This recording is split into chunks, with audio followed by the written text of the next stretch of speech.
किया है, बहुत जन्म भोग लिए हैं। एक बार मेरी प्रार्थना मान लो तो आज तक तुम्हें जो शांति और विश्राम नहीं मिला वो मिल जाएगा। खूब भोग भोग लिए, तुम्हें याद नहीं है। जैसे कई बार हमने स्मृति दिलाई कि 9 महीने मां के गर्भ में इसी जन्म में रहे, कुछ याद है? 1% भी याद है तुम्हें? ज्यादा समय नहीं हुआ, कोई 50 वर्ष, कोई 40 वर्ष, कोई 30 वर्ष, 25 वर्ष, ऐसे सब बैठे हो। आप विचार करके देखो कि ज्यादा लंबा समय नहीं गया, इसी जन्म की बात है। कि आपको याद है कि मां के गर्भ में तुमने क्या दुख भोगा? 100 में 1% याद है? नहीं याद है। फिर पीछे जन्म की क्या जानोगे?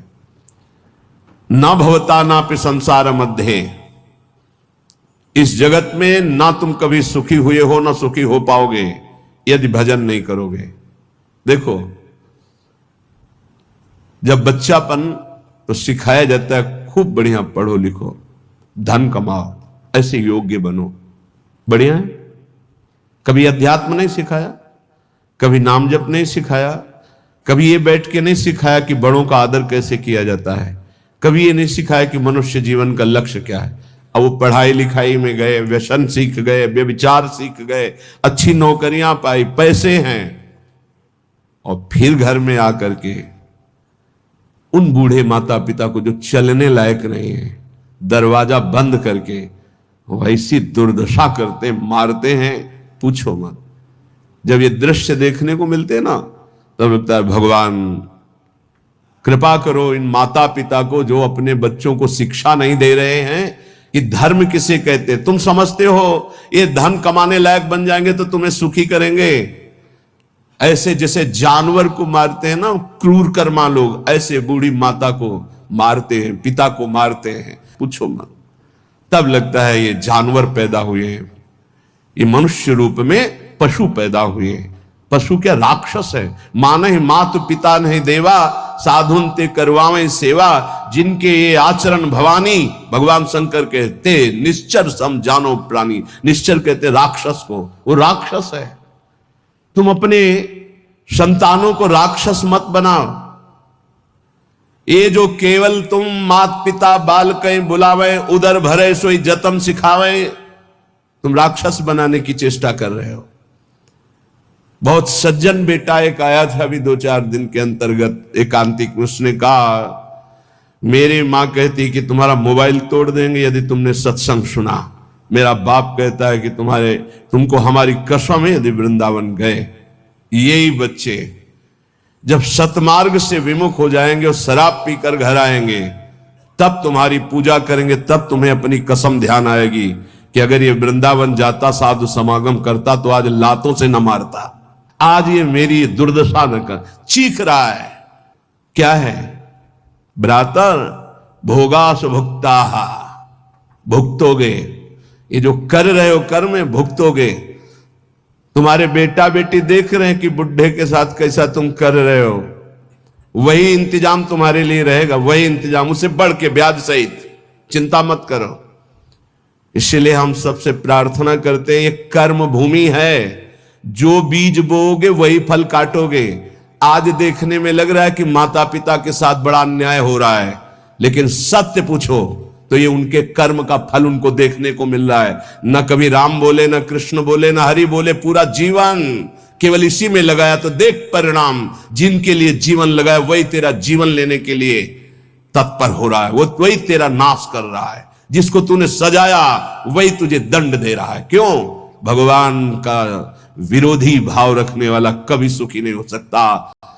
हनुमान जी महाराज रावण को कहते, हाथ जोड़कर विनती करता हूं, राम जी की विमुखता का त्याग कर दे, नहीं शंकर साहस विष्णु अज तो ही सकई न राख राम कर द्रोही।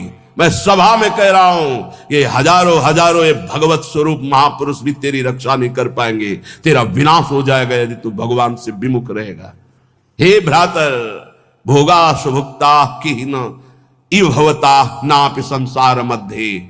संसार के बीच में तूने क्या क्या नहीं किया। बहुत से पाप किए, बहुत से भोग भोगे। अब बुद्धि ठिकाने लगा लो, सावधान हो जाओ। अभी सब मिटा सकते हो, सब गलतियां मिटा सकते हो, अभी बहुत अच्छे बन सकते हो, अभी भगवत प्राप्ति कर सकते हो। पूरा जीवन गलती करता रहा, जामिल अंतिम में नारायण निकल गया तो भगवत प्राप्ति कब अंतिम, अब सुधार लो। अगर हमारी आवाज आपके कान में पहुंच रही है, चाहे ऐसे समक्ष बैठे हुए या यूट्यूब में, आपके माता पिता कैसे भी हो, हमारी प्रार्थना है यदि वो वयोवृद्ध हैं, चलने फिरने में असमर्थ हैं, तो पहले समझ लो उनकी बुद्धि भ्रष्ट हो गई है। तुम्हें मानना पड़ेगा। ये भ्रष्ट का मतलब होता है स्थिति से गिर जाना। अब वो ठीक नहीं बोलेंगे, वो आपको गाली देंगे। आप घी चुपड़ी रोटी सब्जी दाल सब देंगे, फिर भी वो आपको गाली देंगे। आपके रिश्ते नातेदारों से आपकी निंदा करेंगे, पर आप उनकी इस बिगड़ी हुई बुद्धि का रोष पूर्वक अनुगमन करते हुए उनको पीटना, उनको मारना, ये आचरण मत करें, क्योंकि उनकी कर्मानुसार बुद्धि बिगड़ चुकी है। अब अपने कर्म आप मत बिगाड़िए, वो आपके भगवान हैं। सच्ची मानिए, उनमें भगवान बैठे हुए हैं। ऐसे असमर्थ माता पिता को भगवान की तरह दुलार करोगे तो तुम सदैव श्री संपन्न रहोगे। लक्ष्मी तुम्हारे घर से नहीं जाएगी।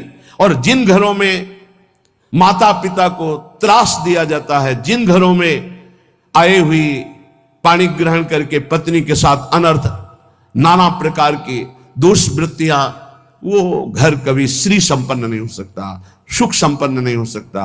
आप सत्संग सुनने आए हो, इसी का सुधार करना चाहिए। माता पिता आपके साथ क्या व्यवहार कर रहे हैं बिल्कुल मत देखो, ये मान लो कि ये पागल है, उनकी बातें मत सुनो। तुमका अपना कर्तव्य दे, तुम्हारा क्या कर्तव्य, हमको केवल अपना कर्तव्य देखना। हमें बहुत कष्ट होता है जब ये बात देखते हैं कि बूढ़े असमर्थ माता पिता के साथ ऐसा व्यवहार, तब लगता है ये कलेजा है इसका हृदय है कि भगवान ने पत्थर की रचना की इसके हृदय में। अरे और कौन, जिसने 9 महीने गर्भ में रखा, जिसने अपने रक्त का दूध बनाकर तुम्हें पिलाया, जिसने तुम्हारे मलमूत्र साफ किया, आज तुम हाथी जैसे जवान हो तो लात मारते हो, डंडा मारते हो, उनको गाली देते हो। चिंता मत करो, तुम्हारे लिए ब्याज सहित व्यवस्था है, ब्याज सहित दंड मिलेगा। अगर तुम्हें थोड़ा भी ये पता है कि भगवान है तो इतना समझ लो उनके वचन भी हैं, अवश्य में वो भोक्तव्यम कृतम कर्म शुभाशुभम, शुभ और अशुभ कर्मों का भोग भोगना पड़ता है। फिर माता पिता ये तो साक्षात भगवान है, इनके प्रति ऐसा ये कुछ भी बोले। हमने देखा है वयोवृद्ध आदमी की बुद्धि पतित हो जाती। पतित अगर जीवन भर भजन नहीं किया ना, तो पतित का मतलब होता है स्थिति से गिर जाना।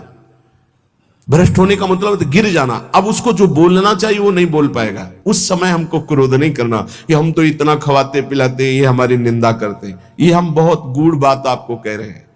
जिसने अपने माता पिता की सेवा कर ली, उसने भगवान को प्रसन्न कर लिया। उनके नाराज रहने पर, उनके गाली देने पर, उनके तिरस्कार करने पर भी। पर हमारी प्रार्थना है, हम जो शब्द कह रहे हैं उसे ध्यान से सुनिए।